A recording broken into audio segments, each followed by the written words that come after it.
Hello everyone, આજે આપણે 11th standard English સબ્જેક્ટની first એક્ઝામની પેપર સ્ટાઇલ વિશે માહિતી મેળવીશું. આ પેપર સ્ટાઇલ સાયન્સ, કોમર્સ અને આર્ટ્સ આ બધી જ સ્ટ્રીમમાં એક સરખી હોય છે. પેપર સ્ટાઇલ આ પ્રમાણે છે. Section A 10 marks. First question, tick mark true or false against the following statements. અહીંયા ટેક્સ્ટ બુકના લેસન્સ જે છે એ લેસનમાંથી ગમે તે બે સેન્ટેન્સીસ આપેલા હશે અને આપેલા સેન્ટેન્સીસ ટ્રુ કે ફોલ્સ છે તે નક્કી કરવાનું રહેશે. Second question, find and write the nearest meanings. અહીંયા નિયરેસ્ટ મીનિંગ્સ એટલે સિમિલર વર્ડ્સ, સમાનાર્થી શબ્દો. અહીંયા એક વર્ડ આપેલો હશે, તેની સામે ઓપ્શન્સ પણ આપેલા હશે. આપેલા ઓપ્શનમાંથી યોગ્ય આન્સર સિલેક્ટ કરવાનું રહેશે. Third question, select the most appropriate language functions given in the brackets and write them against the sentence. આ જે ક્વેશ્ચન છે એ લેંગ્વેજ ફંક્શન ઉપર આધારિત છે. અહીંયા બે સેન્ટેન્સીસ આપેલા હશે અને આ સેન્ટેન્સીસમાં કયા ફંક્શનનો ઉપયોગ થયેલો છે તે ઓપ્શનમાંથી સિલેક્ટ કરવાનું રહેશે અને જવાબ લખવાનું રહેશે. Fourth question, select and write the most appropriate responses to complete the dialogue meaningfully. આ ક્વેશ્ચન પણ ફંક્શન ઉપર જ આધારિત છે. અહીંયા આપેલા ઓપ્શનની મદદથી ડાયલોગ કમ્પ્લીટ કરવાનું રહેશે. આ ક્વેશ્ચન MCQ ટાઈપ છે. Fifth question, select the most appropriate question to get the underlined words or phrases as their answer. અહીંયા આપેલા વાક્યમાં અંડરલાઈન કરેલી હશે અને અંડરલાઈન કરેલા ભાગ માટે પ્રશ્ન પૂછવાનું રહેશે. આ ક્વેશ્ચન MCQ ટાઈપ છે. ઓપ્શન આપેલા જ હશે, તેમાંથી યોગ્ય આન્સર એટલે કે યોગ્ય ક્વેશ્ચન સિલેક્ટ કરવાનું રહેશે.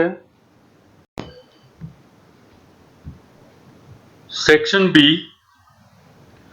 સેક્શન બી રીડિંગ કોમ્પ્રિહેન્શન ઉપર આધારિત છે, જે 9 માર્ક્સનું છે. First question, read the extract and answer the questions.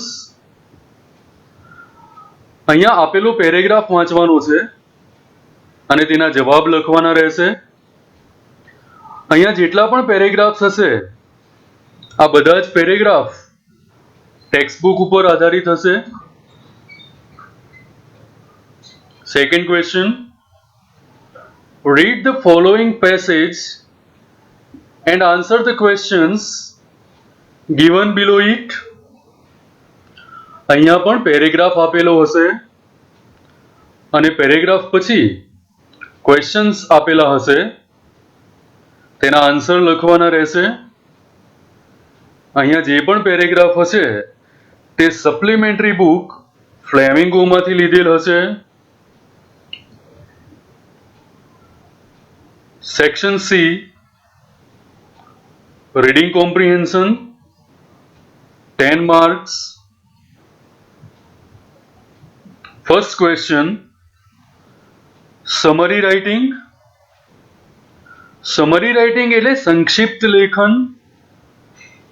1/3 of the paragraph. અહીંયા પણ ફકરો સપ્લિમેન્ટરી બુકમાંથી જ હશે. સેકન્ડ ક્વેશ્ચન,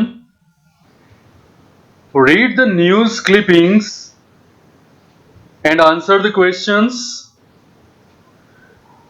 અહીંયા કોઈ ન્યૂઝ ક્લિપિંગ આપેલી હશે, કોઈ પેરેગ્રાફ આપેલો હશે જે અનસીન હશે, બહારનો હશે. જે પેરેગ્રાફ વાંચી ક્વેશ્ચનના આન્સર લખવાના રહેશે. Third question, read the stanza and answer the questions. અહીંયા ટેક્સ્ટ બુકમાં આવતી પોએમ્સમાંથી કોઈ પણ પોએમના સ્ટેન્જાસ આપેલા હશે જે વાંચી પ્રશ્નોના જવાબ લખવાના રહેશે.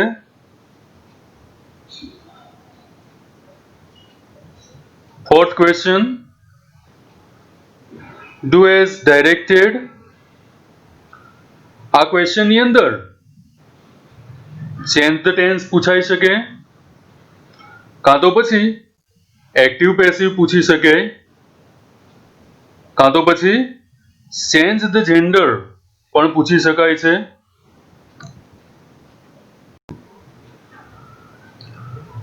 Section D, 8 marks.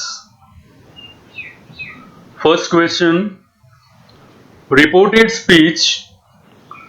Reported speech એટલે ડાયરેક્ટ ઇનડાયરેક્ટ, જે 3 માર્ક્સ માટે પૂછાશે.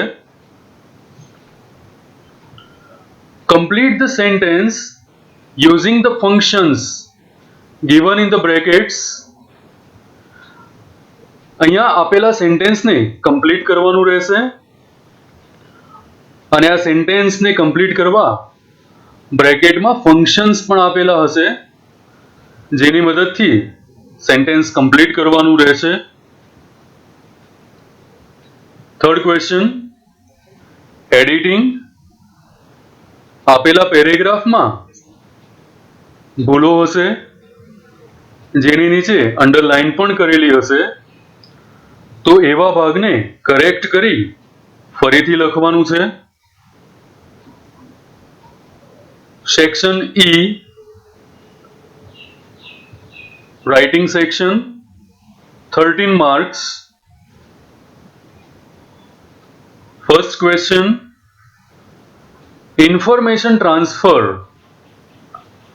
ઇન્ફોર્મેશન ટ્રાન્સફર એટલે અહીંયા કોઈ માહિતી આપેલી હશે, જેમ કે કોઈ ગ્રાફ આપેલો હોય, કોઈ પાઈ ચાર્ટ આપેલો હોય, કાં તો પછી કોઈ ટેબલ આપેલું હોય, તેની અંદર રહેલી માહિતીને સેન્ટેન્સ સ્વરૂપે લખવાનું છે અને આ ઇન્ફોર્મેશન લગભગ 80 વર્ડ્સમાં લખવાની રહેશે. સેકન્ડ ક્વેશ્ચન, પેરેગ્રાફ રાઇટિંગ એટલે એસે. અહીંયા તમારે એસે 150 વર્ડ્સમાં લખવાનું રહેશે. થર્ડ ક્વેશ્ચન, રિપોર્ટ રાઇટિંગ એટલે અહેવાલ લેખન, જે 5 માર્ક્સ માટે પૂછાશે.